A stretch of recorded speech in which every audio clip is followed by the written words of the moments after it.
جی السلام علیکم۔ وعلیکم السلام۔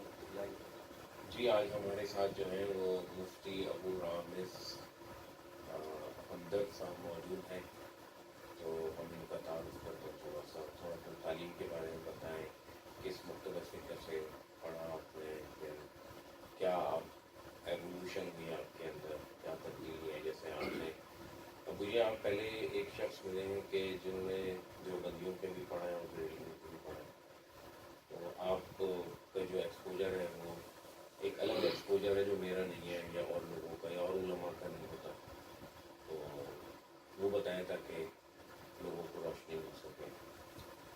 السلام علیکم، بہت شکریہ مفتی فیصل صاحب آپ کا، آج آپ نے مجھے موقع دیا اپنے ساتھ بیٹھنے کا اور تعارف کا۔ میں نے جو ابتدائی تعلیم حاصل کی ہے علوم شریعہ کی، تو صرف نحو عربی گرامر کی، تو جو درس نظامی کا 8 سال کا جو مرحلہ ہوتا ہے، پھر 10 سال کا 12 سال کا تخصص کے ساتھ، تو 4 سال میں نے ابتدائی یعنی نصف وہ دیوبند مکتب فکر سے تعلیم حاصل کی ہے۔ جامعۃ الرشید احسن آباد کے اندر مدرسہ ہے، مفتی رشید احمد صاحب جو ناظم آباد کے تھے، مجاہد والد، تو انہوں نے وہ جی انہوں نے مفتی عبدالرحیم صاحب جو اس کے ابھی سرپرست ہیں معتمم ہیں، 4 سال میں نے وہاں پہ تعلیم حاصل کی۔ پھر میں وہاں سے دارالعلوم نعیمیہ جو اہل سنت مکتب بریلوی جس کو کہا جاتا ہے، وہاں پہ چلا گیا اور پورا تکمیل میں نے وہیں سے کیا دورہ حدیث تک۔ تو اس میں مجھے بہت سی مشکلات آئی ہیں اپنے اس پورے وقت کے اندر۔ میں نے جو چیز دیکھی ہے، میرا یہ جو تعلیم حاصل کرنے کا وقت ہے یہ مشکلات سے گھرا ہوا ہے۔ مشکلات کیسی ہیں؟ مشکلات اس طرح سی ہیں کہ میں جب وہاں پڑھتا تھا، پھر وہاں جو میں سنتا تھا مذہب کی تعبیر و تشریح، قرآن اور صرف نحو اور ان چیزوں کے اندر، وہ کچھ الگ تھی۔ پھر میں وہاں سے یہاں آیا جو کہ دارالعلوم نعیمیہ ہے، یہ اہل سنت کا۔ یہاں کے جو درس کے اندر چونکہ فقہ کی درسیات شروع ہو چکی تھی، ہدایت کی اور حدیث کی کتاب مسند اعظم امام اعظم وغیرہ، تو اس کی تشریحات پھر کچھ اور ہو رہی تھی اور میں وہاں پہ تفسیری پڑھ چکا تھا، تو میں کافی پریشانی کے اندر مبتلا ہو گیا۔ پھر جو میرے درس کے جو لوگ ہوتے تھے وہ بھی مجھے کچھ عجیب سی باتیں کرتے تھے کہ یار تم نے وہاں پہ پڑھا ہے، تو گویا کہ مجھے ایسا لگ رہا تھا کہ میں کافر سے مسلمان ہوں۔ وہ لوگ ایسے ٹریٹ کرتے تھے کہ یار، بلکہ باقاعدہ مجھ سے تو لکھوایا گیا تھا کہ وہ سب لوگ آپ جو ان کے پڑھے ہیں، قاسم نانوتوی رحمۃ اللہ علیہ یا رشید گنگوئی صاحب، دیگر شخصیات ان کے اوپر آپ کو کافر سمجھا، حالانکہ میں نے ان کو یہ لکھوایا گیا یہ باقاعدہ، لیکن مجھے تو نہیں پتا کہ انہوں نے کیا لکھا یا وہ کیا کہتے تھے، نہ مجھے وہاں جامعۃ الرشید میں یہ چیز بتائی گئی۔ البتہ جامعۃ الرشید یا دیوبندی مکتب کے اندر جو چیزیں بریلویوں کے متعلق بتائی جاتی ہیں وہ تو بالکل صاف ستھری ہیں۔ وہ یہ کہتے ہیں کہ بھائی یہ لوگ شرک بدعت کرتے ہیں، اس سے تو کوئی انکار نہیں کرتا کہ یار کوئی دیوبندی یہ نہیں کہتا کہ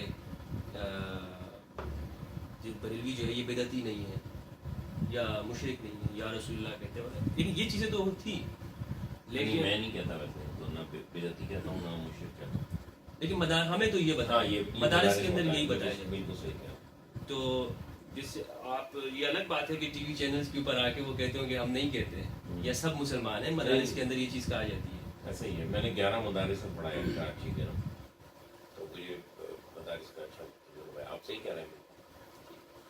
اور ایسا بھی نہیں ہے کہ ہمارے جو بریلوی حضرات ہیں چاہے کتنی روشن خیال ہو، وہ یہ نہ کہتے ہوں کہ یہ گستاخ نہیں ہے۔ اچھا، ہمیں یہ بھی بتایا جاتا تھا کہ بھائی یہ لوگ گستاخ ہیں اور توہین کرتے ہیں، گستاخ رسول ہیں، انہیں کی ہے۔ اب ان تناظر کے اندر تھوڑی سی کمی آئی ہے مدارس میں، وہاں بھی کمی آئی ہے دیوبند میں اور ادھر بھی آئی ہے، تھوڑا سا ان کو عقل مار پڑی ہے دنیا سے تھوڑی، تو یہ آ گئی ہے کہ یار یہ چیزیں نہیں ہیں، ان کو تھوڑا سائڈ پہ رکھو۔ لیکن بہرحال چیزیں ان کے اوپر ان کا جو چلتا ہے نا سارا جو مسلک کا اور فرقے کا، وہ میں مولانا حضرت علامہ غلام رسول سعیدی رحمہ اللہ، انہوں نے ہمیں یہ مزاج دیا کہ قرآن و حدیث سب سے بڑی جو اوتھینٹک ہے وہ ہمارے سامنے قرآن مجید ہے۔ اس پر انہوں نے قرآن مجید کی تشریح کے لیے، سمجھانے کے لیے لوگوں کو تبیان قرآن کی تفسیر لکھی، اور تاکہ لوگوں کو قرآن مجید سے روشناس کرائیں، اور اس میں تفسیری، اس کا اگرچہ انداز تفسیری ہے، تقلیدی ہے، لیکن یہ ضرور ہے کہ بہت سے لوگوں کے ساتھ انہوں نے منہج کے اندر اختلاف کیا ہے، اور اسی وجہ سے ان کے اس اختلاف کی وجہ سے اپنے حلقے فکر کے اندر، حلقہ احباب کے اندر بھی وہ زیر داب رہے ہیں، اور تکفیر تک کی جو ہے ان کی گئی ہے۔ تو حضرت علامہ غلام رسول سعیدی صاحب اکثر فرماتے تھے کہ جو چیز عقل سے مطابق نہ رکھتی ہو اس کو آپ اس طرف کریں۔ یہ جامع نعیمیہ میں پڑھا؟ جامع نعیمیہ کے اندر یہ پڑھاتے تھے۔ اور آپ کہہ رہے ہیں کہ ویسے بریلوی علماء ان کی تکفیر کرتے تھے، اور یہ ابھی شاید کا لیٹسٹ کا مجھے نہیں پتا، لیکن جب تک ہم یعنی یہ فتاوے موجود ہیں، یہ فتاوے موجود ہیں، اور یہ پہلے اہل حدیث خاص طور پر دعوت اسلامی کے لوگ ان کی تکفیر کرتے ہیں۔ اور یہ پہلے اہل حدیث عالم تھے؟ پہلے اہل حدیث عالم نہیں تھے، انہوں نے اپنی جو زندگی کے درسیات ہیں وہ 26 سال کی عمر سے آغاز کیا، تو پریس میں کام کرتے تھے، اور تو اہل حدیث تھے۔ اہل حدیث سے پھر وہ لاہور تشریف لے گئے، وہاں سے مختلف علماء سے انہوں نے بریلوی ہو گئے اور پڑھا، لیکن اس وجہ سے ان کے اندر یہ تھا کہ توسع تھا، ان کو بہت توسع۔ شروع میں مناظرے کرتے رہے، لیکن پھر وہ آہستہ آہستہ انہوں نے کہا کہ میں نے ان چیزوں کو چھوڑ دیا ہے، اور بخاری مسلم اور تفسیر وغیرہ بھی ان کی دروس ہے، اور اس اور کے پر بارے مولانا میں مفتی تقی عثمانی صاحب کا تمہید بھی ہے اس کے اوپر، شرح صحیح مسلم کے اوپر۔ اچھا، اور ان کے آنا آمد و رفت بھی رہتی تھی، آنا جانا بھی ہوتا تھا، حضرت علامہ صاحب بھی جاتے تھے، تو یہ، اور میرے خیال میں یہ آپس میں ان کی جب شریعہ بینچ کے اندر سپریم کورٹ کا ہوتا ہے شاید، مجھے زیادہ علم نہیں ہے، اس کے اندر یہ دونوں آپس میں رہے ہیں، ساتھ رہے ہیں۔ اچھا، وہ پیر کرم شاہ لغزری تو ساتھ رہے ہیں، وہ بھی سابق جسٹس تھے؟ جی، بھیرا والے، میرا میں یہ بھی ساتھ رہے ہیں، غلام رسول سعیدی یہ بھی رہے ہیں۔ اور ان کا کیا موقف تھا کہ جو بخاری کے بارے میں مشہور ہے کہ قرآن کے بعد صحیح کتاب اصح الکتب بعد کتاب اللہ، اس پر کیا کہتے تھے؟ یہی کہتے تھے کہ یہ علماء کے نزدیک مشہور ہے، ورنہ تو بلکہ علماء نے بھی جو متقدمین ہیں اس کے اندر اختلاف کیے، اور امام مسلم نشاپوری کے کہتے ہیں کہ وہ جو مغرب کے علماء ہیں ان کو اصح الکتب بعد کتاب اللہ کا ٹائٹل دیتے ہیں۔ بعض علماء نے جیسے شاہ ولی اللہ رحمہ اللہ ہے، وہ اصح الکتب بعد کتاب اللہ معطا کو کہتے ہیں۔ یہ کوئی ایسی چیز نہیں ہے جس کے اوپر سب سے پہلے تو معطا کے معطا ہے، معطا امام مالک، اسی لیے انہوں نے اس پر 2 شرح لکھی ہیں فارسی کے اندر، مصفح اور المصفح کے نام سے۔ یہ کوئی منزل من اللہ عقیدہ نہیں مغرب ہے۔ کے علماء جیسے تیونس، مراکش کی، یہ مسلم کو کہتے ہیں اصح الکتب۔ جی جی، جیسے بخارا سمرقند کے اس جو علماء ہیں، یہ بہت نئی بات ہے، اور میرے علم میں آپ کافی اضافہ کریں۔ تو اب پھر آپ نے ڈاکٹر طاہر القادری صاحب کے لیے جی بالکل، ان کو یہاں پڑھایا ہے میں نے یونیورسٹی کے اندر، کالج کے اندر، اور ان کی بہت سی چیزوں سے مجھے اتفاق ہے، بہت سی چیزوں سے، جیسے کہ وہ جو انٹرفیتھ کے بات کرتے ہیں دنیا کے اندر، جو جس طرح وہ اسلام کو ریپرزینٹ کرتے ہیں، جس طرح وہ پیش کرتے ہیں، جدیدیت کے جو ہمارے علماء متنفر ہوتے ہیں، جدیدیت کا نام سن کے ہم گھبرا جاتے ہیں، اس سے گھبرانا نہیں چاہیے، اس کو فیس کرنا چاہیے۔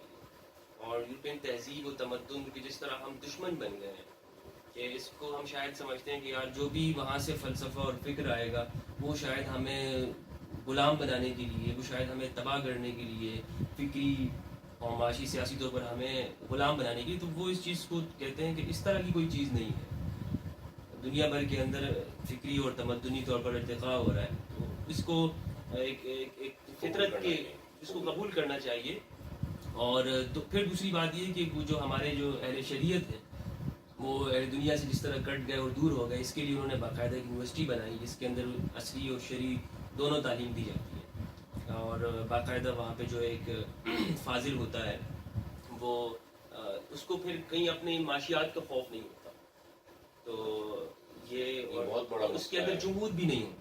یہ ہمارے علماء کا بہت بڑا مسئلہ ہے، بہت بڑا مسئلہ۔ 8ویں سال جب دورہ حدیث کر رہے ہوتے ہیں تو اس کو یہی فکر ہوتی ہے کہ جی شادی کرنی ہے اور کمانا کہاں سے اور کھانا کیسے، تو وہ بالکل جو ہے نا وہ جو مستقبل ہے نا وہ بجائے روشن ہونے کے یعنی وہ بالکل تاریک ہوتا ہے۔ اچھا، اس میں جو مسجدیں ہیں وہ زیادہ نظر ہوتی ہے آپ کی کہ میں کہیں مسجد پکڑ لوں گا، اچھا مسجد پکڑ لوں گا تو مسجد کی جو مافیا جو مذہبی ہے، اگر آپ کی اس سے تعلقات بہتر ہیں اور آپ بھی کہتے ہیں یار بس یہ سب چلتا رہے، دین کیا ہے، دین کچھ نہیں ہے، تھنک جو ہے نا مذہب کا کام تو بس فرقے کا کام کرتے رہنا ہے تو آپ کی معیشت لگ جائے گی.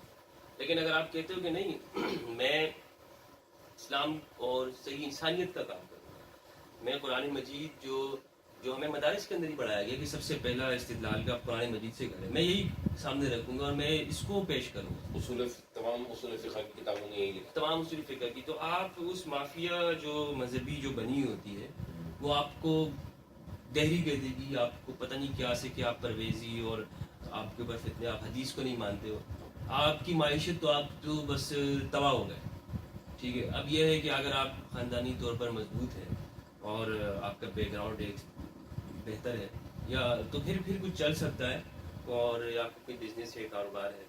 لیکن اگر آپ کہتے ہیں کہ نہیں میں سچ کہوں گا, میں کسی فرقہ واریت میں نہیں پڑھوں گا, کوئی تکفیر نہیں کروں گا, میں صرف قرآن مجید کو جو خدا کی لارب اور محکم کتاب ہے اس کو پیش کروں گا, انسانیت کی کتاب ہے, میں سب انسانوں کا بھلا چاہوں گا, تو پھر مشکل ہے کہ آپ اس چیز کے اندر جو ہے وہ رہیں. اور میں کوئی مسجد یا مدرسہ مل جائے, کوئی مسجد تو وہی آپ مؤذن بھی نہیں رکھے گا آپ کو. اور میرے ساتھ یہی ہوا, میں اس چیز کو پختہ ہے, میں نے جب مدرسے میں تھا تب بھی وہ پہلے تو یہ کہتے تھے کہ بھائی دیوبند سے پڑھا ہوا ہے, پتہ نہیں بریلوی بنا بھی کہ نہیں بنا. میں کس طرح بتاؤں کہ اس کو سکا بکا بریلوی بناؤں کہ نہیں بناؤں, اس میں بھی رہا. پھر جب میں بریلوی بن گیا تو بھائی مجھے جو ہے وہ لازمی بات ہے نہیں, اس پہ بھی یہی ہے کہ مزید کس طرح بتایا بندہ کہ جناب آپ بن گیا. تو لازماً محالن یہ چیز ہے. پھر میں نے عرب کے اسکالرز ہیں ان کو بہت سنا, میں نے الحمدللہ میں نے عربی بھی سیکھ لی. اور اس پورے گیم جو ہمارا جو مذہبی ہمارے ساتھ یہ, اور خاص طور پر طلباء کے ساتھ اور اس ہمارے پاکستانیوں کے ساتھ جو مذہبی جو پورا گیم کرتے ہیں, اس کو میں سمجھ گیا کہ وہ سمجھنا یہ ہے کہ اصل میں ہمیں قرآن مجید سے دور کر کے اور آپ صلی اللہ علیہ وسلم کی جو صحیح سنت اور سیرت ہے, جو خبر احادی جو آپ کی متواتر سیرت ہے, اس سے دور کر کے ہمیں اپنی لکھی ہوئی اردو کی کتابوں کے اندر اور اپنے بنائے ہوئے منظومہ خیالات ہیں اس کے ذریعے ہمیں شکار کرتے ہیں. اور ان کا جو زیادہ سے زیادہ توجہ ہے وہ دین کے لیے اپنے فرقے کی ترجمانی کرتے ہیں, اپنے فرقے کی ترجمانی کرتے ہیں. قرآن و سنت سے روکتے ہیں کہ وہ ہمارے بزرگوں نے زیادہ سمجھا ہے, تم نہیں سمجھ سکتے, تم نہیں سمجھ سکتے, تم کون ہوتے ہو بات کرنے والے. ٹھیک ہے, جبکہ وہ بزرگ ہی کہتے تھے کہ اسی قرآن مجید کو سمجھنا ہے. ہمارے فتوے جو ہے وہ کسی درجے کی حیثیت رکھتے ہیں, لیکن اگر قرآن یا حدیث سے ٹکرا جاتے ہیں تو اس کو چھوڑ دو, اس کو چھوڑ دو, بلکہ اس کو دیوار پہ مار دو. دیوار پہ مار دو. اب یہی اور اس میں جو نمایاں نام ہے جسے عدنان ابراہیم یا فلسطین کے ہیں ان کو میں نے سنا, اور جو اسی طرح حسن ثقاف ہیں اردن کے, پھر ماہر طیب ہیں مصر کے, ڈاکٹر شہرور ہیں یہ بھی مصر کے ہیں, اور حسن فرحان مالکی ہیں ریاض کے.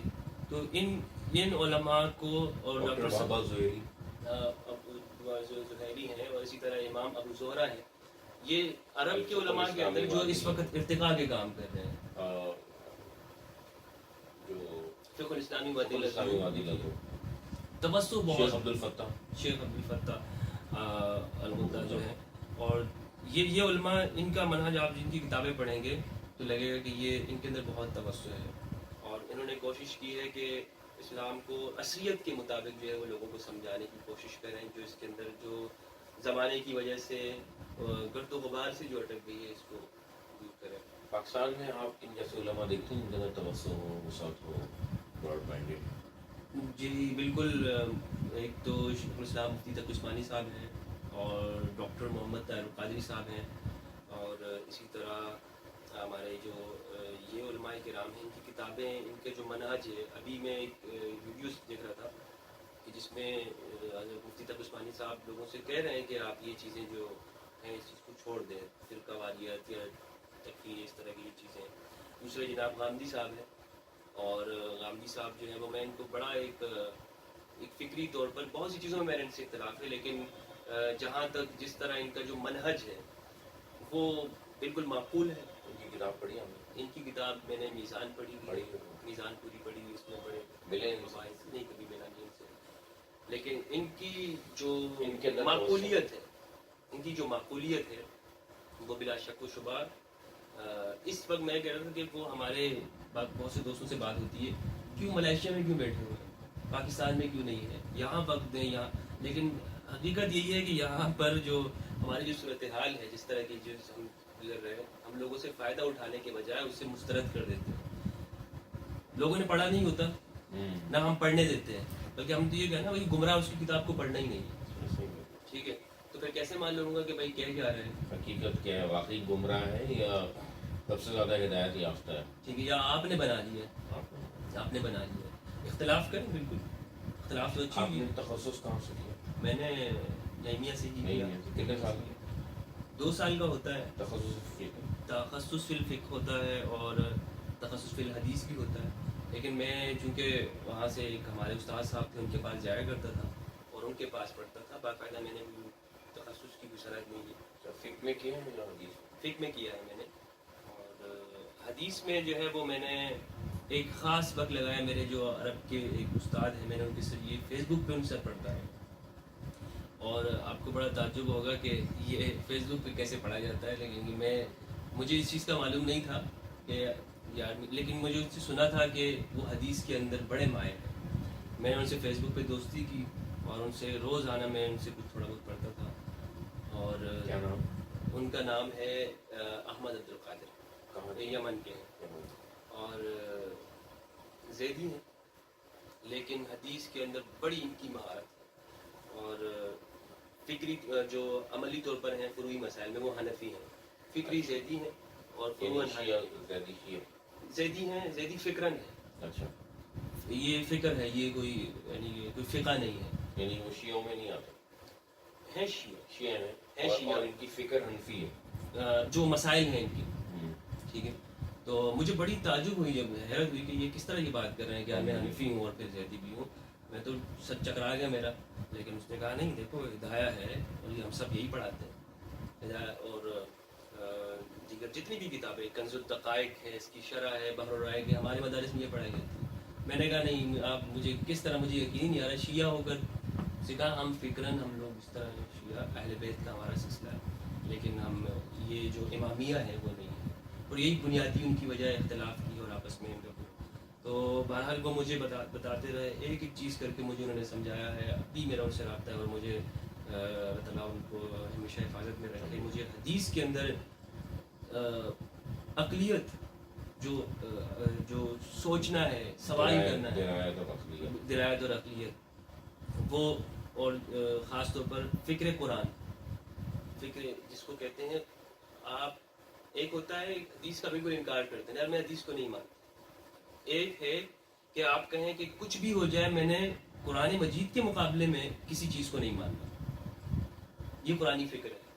اگر قرآن مجید سے ٹکرا رہی ہے اور پھر میں کہوں کہ نہیں بھائی میرے مولوی کی, میرے مذہبی پیشوا کی, میرے شیخ کی, میرے پیر صاحب کی بات وہ صحیح ہے, قرآن میں تو کوئی تعویل ہو سکتی ہے, تو اس کا مطلب ہے آپ کو شیطان نے گمراہ کر دیا ہے قرآن سے. آپ قرآن مجید کو بنیاد رکھیں, خدا کی آیت کا خدا کی آیات, انکار یہی ہے. ہاں, یہ آپ یہ ضرور کہہ سکتے ہیں کہ میرے شیخ کی بات غلط ہے, آپ اس کو مسترد کر دیں. اور اس بات کا, اس سے حدیث کا انکار لازم نہیں آتا. بالکل, اور اس کو حدیث تو کانٹیکس پہ بھی بیس کرتی ہے کہ کس سے کہی گئی ہے, کس موقع پہ کہی گئی ہے, سوال کیا تھا, حالات کیا تھے. چلیں, بہت شکریہ, آپ کا تعارف ہو گیا. اور آپ نے عصری علوم بھی کچھ حاصل کیے؟ عصری علوم میں نے کچھ حاصل نہیں کی, خاص مدارس کے اندر. میٹرک وغیرہ؟ مڈل میں نے کیا ہے, میٹرک وغیرہ کچھ نہیں کیا. اور چلیں, اچھا تعارف ہے, انشاءاللہ آپ سے آئندہ بھی ملاقات رہیں گی وقتاً فوقتاً موضوعات